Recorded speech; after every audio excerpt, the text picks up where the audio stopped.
जय वाल्मीकि, जय अम्बेडकर। दोस्तों, आज हम बात करेंगे भारत की पूर्व प्रधानमंत्री श्रीमती इंदिरा गांधी जी की।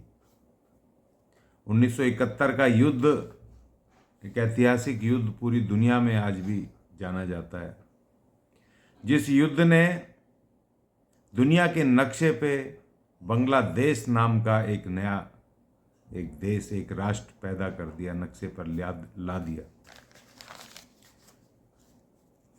दोस्तों,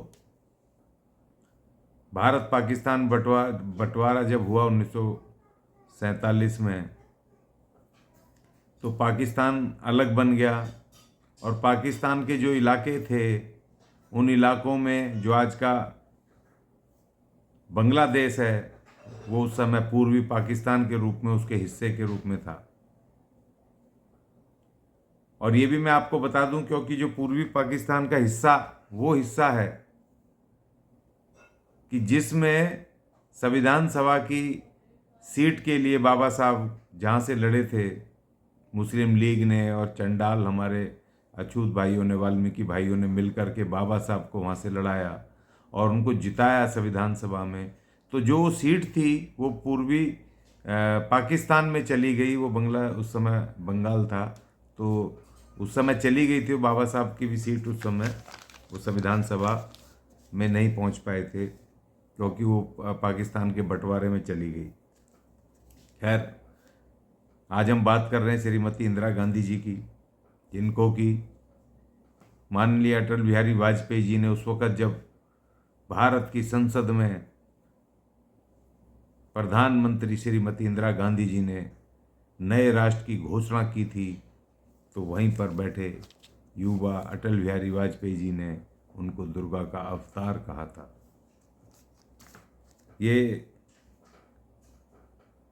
इसकी जो पृष्ठभूमि 1971 के युद्ध की, वो मार्च 1971 में शुरू होती है और उससे भी पहले 1969 में शुरू होती है।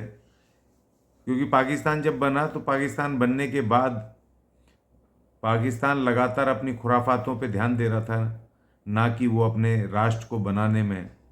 वो एक डिक्टेटर की तरह एक धार्मिक मुल्क था, तो धर्म अंधात्म वो चल रही थी धर्म की। वहाँ पर लोगों ने भयंकर अत्याचार किए हुए थे अपनी नागरिकों के ऊपर, और उससे पहले भारत के ऊपर 2 बार अटैक हो चुका था पाकिस्तान की ओर से। वो लड़ाई चल रही थी, वो दूसरों को तंग करने में, क्योंकि धार्मिक जो एक मुल्क होते हैं, ये बहुत ही खतरनाक होते हैं। अब इन्होंने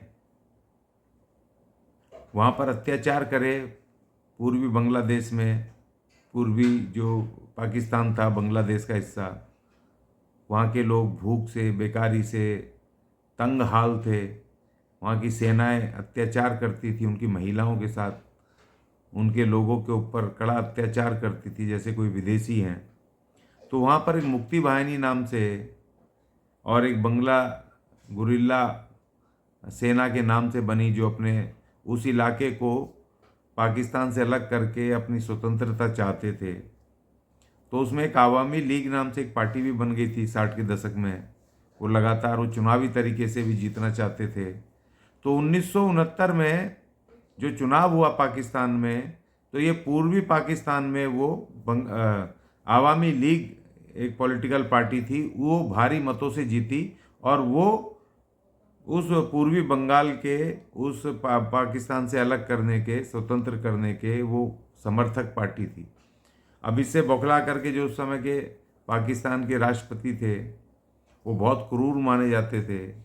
अब उसने उस जो पार्टी चुन करके आई जनता के वोट से, उस पार्टी को ही गैरकानूनी घोषित कर दिया। और वहाँ पे मार्च 1971 आते आते उन्होंने, पाकिस्तान ने एक सर्च ऑपरेशन नाम से एक ऑपरेशन चलाया कि जो लोग भी स्वतंत्रता के, उसके पार्टीशन, उसके अलग होने के, पाकिस्तान से अलग होने के पक्ष में है पूर्वी बंगाल में, उनको ढूंढ ढूंढ करके उनको मारा जाए, फांसी दी जाए, गोली दी मारी जाए, जैसे अंग्रेज करते थे। उसी तरीके से वो अत्याचार शुरू हो गए और उनकी महिलाओं के ऊपर भारी आक्रोश, उनके बलात्कार और भयंकर तरह की यातनाएं वो दी जाने लगीं।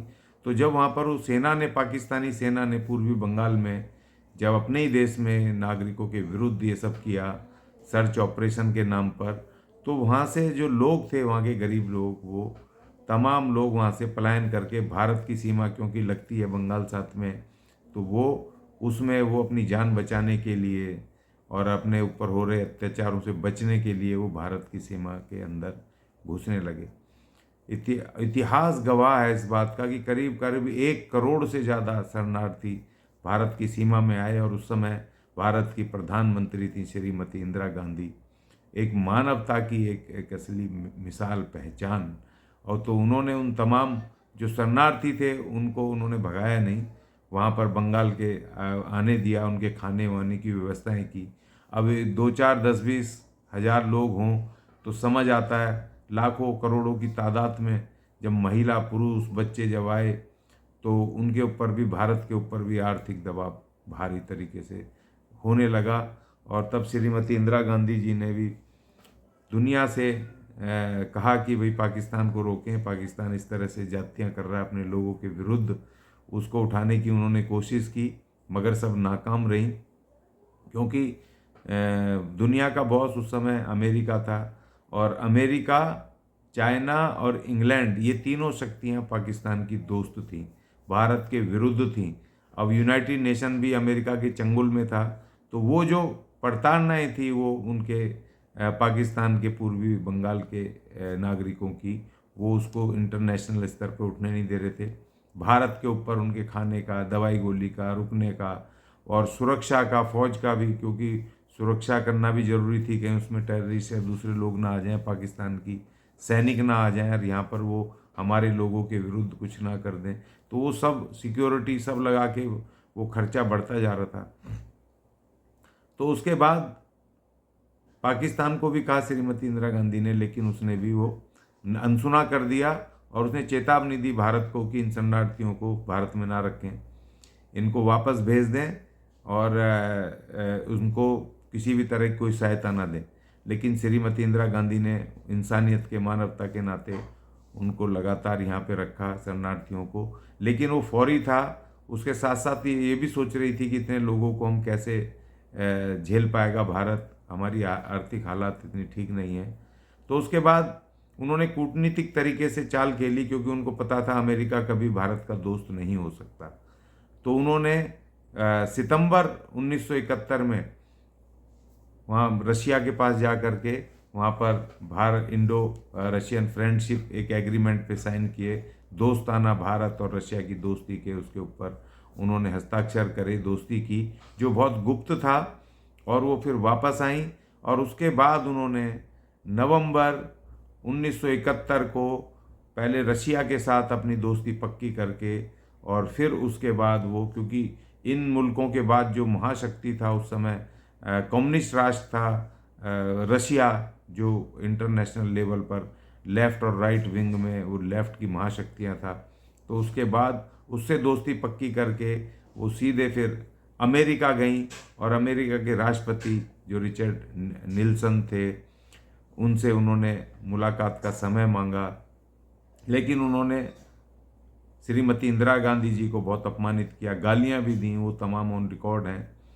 लेकिन फिर भी वो उनसे मिली, और उनसे मिलने के बाद उन्होंने कोशिश की कि जो पाकिस्तान द्वारा उन निहत्थे और गरीब महिला आदमियों के ऊपर जो अत्याचार हो रहे हैं उसको यूनाइटेड नेशन लेवल पर उठाया जाए, वर्ल्ड लेवल पर उसको मान्यता मिले और पाकिस्तान को रोका जाए ये सब अत्याचार करने से।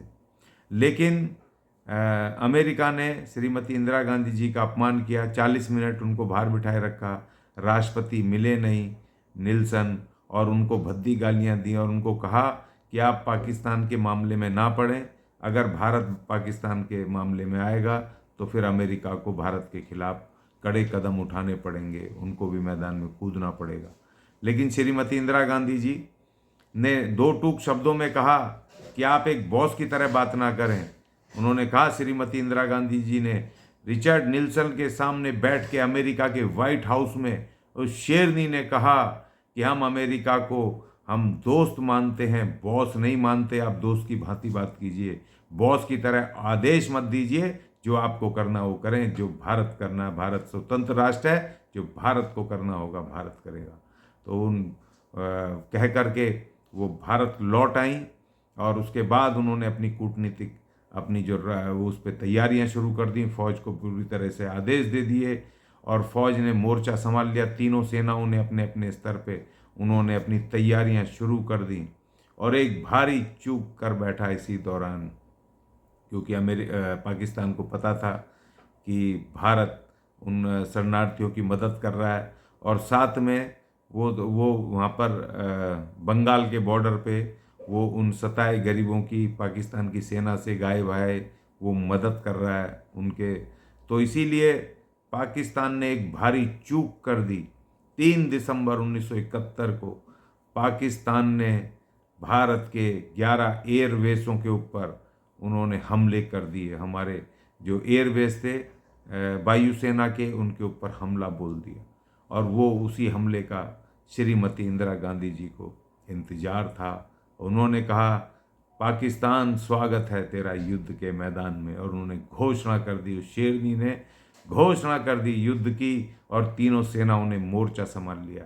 उन्होंने सिर्फ पश्चिमी पाकिस्तान के फ्रंट पर ही नहीं शुरू किया युद्ध, हमारी बहादुर सेना ने पश्चिमी पाकिस्तान के विरुद्ध भी उन्होंने गोलाबारी शुरू कर दी।